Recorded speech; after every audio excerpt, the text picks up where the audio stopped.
ఇవాళ అసెంబ్లీ జరుగుతుంది. ఇప్పుడు జరుగుతున్న సెషన్ అంతా కూడా దేని చుట్టూ తిరుగుతుంది? పాలమూరు రంగారెడ్డి ఎత్తిపోతల పథకం మీద చర్చ అంతా, కృష్ణా గోదావరి జలాల మీద. అయితే ప్రభుత్వం ఏం చెప్తుంది దీని మీద? మొత్తం బయట మాట్లాడు కాదు, ఏది మాట్లాడినా అసెంబ్లీలోనే మాట్లాడతాం, ఏం చూపించినా ఏం చేసినా అసెంబ్లీలోనే చేస్తాము అనేది మాట్లాడుతున్నారు. చూసినాం కదా మనం, సీఎం రేవంత్ రెడ్డి గారు కూడా మాట్లాడారు. అయితే ఇవాళ ప్రభుత్వం పవర్ పాయింట్ ప్రజెంటేషన్ ఇచ్చేందుకు సిద్ధమవుతుంది కృష్ణా గోదావరి జలాలకు సంబంధించి పాలమూరు రంగారెడ్డి ఎత్తిపోతల పథకం మీద. అయితే ఇవాళ ప్రభుత్వంగా పవర్ పాయింట్ ప్రజెంటేషన్ ఇస్తుందట. అయితే ఇప్పుడున్నది ఎవరి ప్రభుత్వం? కాంగ్రెస్ ప్రభుత్వం కదా. తెలంగాణలో కాంగ్రెస్ ప్రభుత్వం అధికారంలో ఉంది. మరి ఇదే కాంగ్రెస్ ప్రభుత్వం గతంలో ఇట్లాంటి పవర్ పాయింట్ ప్రజెంటేషన్ల మీద చెప్పిన విషయం ఏంది? నా వెనకాల కనిపిస్తుంది కదా మీకు లెటర్, దాని గురించి చెప్తా. ఫస్ట్ మాట్లాడిన తర్వాత ఆ లెటర్ చూపిస్తా మీకు చాలా క్లారిటీగా. లెటర్లో ఎవరెవరు సంతకాలు పెట్టిర్రు, లెటర్లో ఏం రాసిర్రు, ఇవాళ కాంగ్రెస్ ప్రభుత్వం కాంగ్రెస్ పార్టీలో ఉన్న వాళ్ళు ఏం చెప్తున్నారు, ఎందుకు ఇట్లాంటి ద్వంద్వ విధానాలను వాళ్ళు అవలంబిస్తున్నారు అంటే జనాలు మర్చిపోతారు అనుకుంటారా?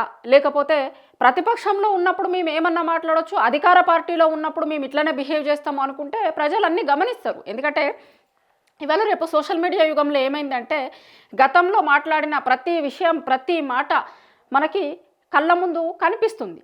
ఆడియో వీడియోలు అన్నీ ఉంటున్నాయి, లెటర్లు ఏమైనా సరే దొరుకుతున్నాయి. కాబట్టి ఇదివరకు అట్లెక్క ఏదన్నా మాట్లాడి లేదు సాక్ష్యాలు లేవు అది ఇది మేము మాట్లాడలేదు అని కూడా అనలేదు అని తప్పించుకుంటానికి ఇప్పుడు అవకాశం లేదు. పైగా ఈ లెటరు వచ్చింది ఎప్పుడు? 2016లోనే, అంటే సరిగ్గా 10 ఏళ్ల కిందట.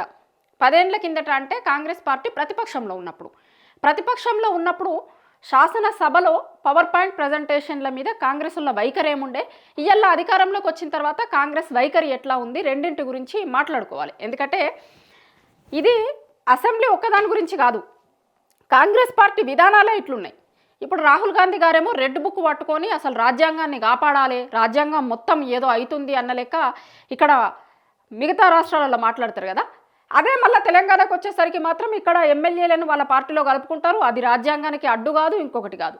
అదాని విషయంలో రాహుల్ గాంధీ గారు దేశమంతా ఒకటి మాట్లాడతారు, మన రాష్ట్రంలో మాత్రం ఒకటి నడుస్తుంది. అట్లా కాంగ్రెస్ పార్టీకి విధానాలు 10 ఏళ్ల కిందట ఒకటి ఉండి ఇయ్యాల ఒకటి ఉండరు కాదు, వేరే వేరే రాష్ట్రాలలో ఒక లెక్క ఉంటాయి, తెలంగాణలో ఒక లెక్క ఉంటాయి. ఇవి ఏదో నేను వట్టిగా చెప్తుంది కాదు, నేను ఇప్పుడు మీకు చెప్పినా కదా ఎగ్జాంపుల్స్, ఆ ఎగ్జాంపుల్స్తో పాటు ఒకసారి నేను లెటరు దాని మీద ఉన్నది అంతా కూడా ఒకసారి వినిపిస్తాను నేను మీకు. ఈ లెటరు క్లియర్గా చూపిస్తాను నేను మీకు. ఇగో ఇది గతంలో స్పీకర్కు కాంగ్రెస్ పార్టీ రాసిన లెటర్. వాళ్ళ సిఎల్పి, అప్పుడు సిఎల్పి లీడర్గా జానారెడ్డి గారు ఉండే. జానారెడ్డి గారు ఆయన సంతకం ఉంది.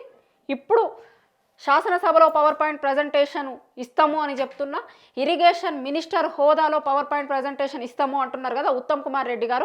ఉత్తమ్ కుమార్ రెడ్డి గారు అప్పుడు పిసిసి అధ్యక్షుడిగా ఉండే.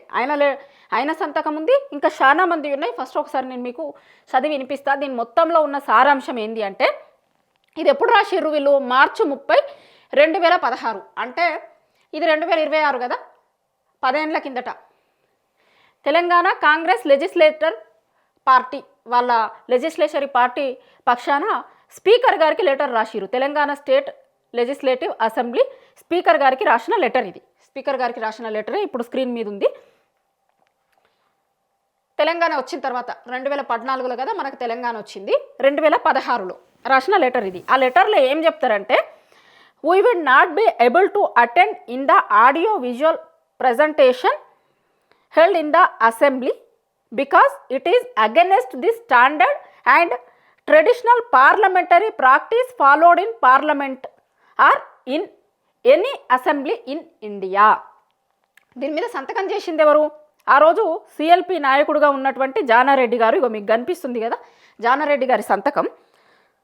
తర్వాత ఆ రోజు పిసిసి అధ్యక్షుడిగా ఉన్నటువంటి ఉత్తమ్ కుమార్ రెడ్డి గారు ప్లస్ ఉత్తమ్ పద్మావతి గారు, ఉత్తమ్ కుమార్ రెడ్డి గారి వైఫ్, ఈమె కూడా ఎమ్మెల్యేగా ఉన్నారు కదా ఉత్తమ్ పద్మావతి గారు, ప్లస్ డీకే అరుణ గారు. ఆ రోజు డీకే అరుణ గారు కాంగ్రెస్ పార్టీలోనే ఉండే, తర్వాతనే కదా ఆమె ఇప్పుడు బీజేపీకి పోయింది, బీజేపీలో ఎంపీ అయింది. అప్పుడు కాంగ్రెస్ పార్టీలో ఉండే డీకే అరుణ గారు. ఇగో దీని మీద సంతకాలు పెట్టిన వాళ్ళు ఇంతమంది.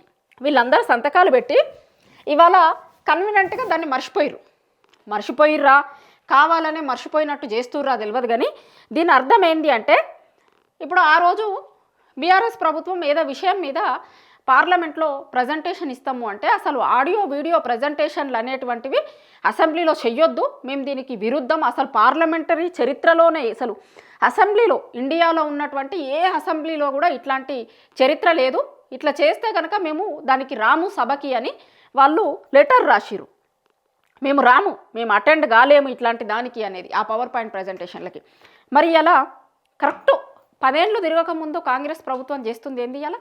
ఇవాళ అసెంబ్లీలో పవర్ పాయింట్ ప్రజెంటేషన్ ఇస్తారట.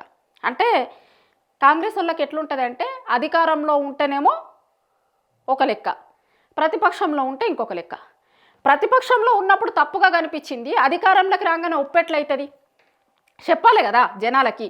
ఇప్పుడు ఆ రోజు మీరు కుల్లా క్లారిటీగా స్పీకర్కి రాసిన లెటర్ కళ్ళ ముందు కనిపిస్తుంది, మీరు లెటర్ మీద సంతకాలు పెట్టిరు. ఇంకా దారుణం ఏంటంటే ఈ లెటర్ మీద ఆ రోజు పీసీసీ అధ్యక్షుడి హోదాలో సంతకం పెట్టినటువంటి ఉత్తమ్ కుమార్ రెడ్డి గారే ఇవాళ అసెంబ్లీలో పవర్ పాయింట్ ప్రజెంటేషన్ ఇస్తారట. ఇక 2 నాలుకల ధోరణి అనకపోతే ఇంకేమంటారు ఇక దీన్ని? గిన్నె. ఇప్పుడు నేను చెప్పినా కదా నేను మీకు, ఎమ్మెల్యేల విషయంలో, అదానీ విషయంలో, లాస్ట్కు అసెంబ్లీ విషయంలో కూడా 2. సరే ఇక్కడ ఏంది ఇంకోటి కూడా, దీంట్లో ఇంకోటి ఏంది అంటే ఇప్పుడు బీఆర్ఎస్ పార్టీ కూడా అడిగింది, సరే మీరు పవర్ పాయింట్ ప్రజెంటేషన్ ఇస్తా అంటారు కదా, మాకు కూడా అవకాశం ఇయ్యిర్రి, మీరు ఇచ్చిన తర్వాతే మాకు అవకాశం ఇయ్యిర్రి, మీరు ఏటి అయితే చెప్తారో దానికి మా సైడ్ ఆఫ్ ఆన్సర్ కూడా జనాలకు తెలవాలి కదా, ప్రజలకు తెలవాలి కదా, సభ ముందు మీరు పెడుతున్నారు, మేము కూడా పెడతాం సభ ముందు అని వీళ్ళు అడిగిరు. బీఎస్సీ సమావేశం అవుతుంది కదా, ఆ బీఎస్సీ సమావేశంలో అడిగిరు. అట్లనే స్పీకర్కు లెటర్ కూడా రాసిరు బీఆర్ఎస్ పార్టీ. కానీ వీళ్ళకి పర్మిషన్ ఇయ్యము అన్నది.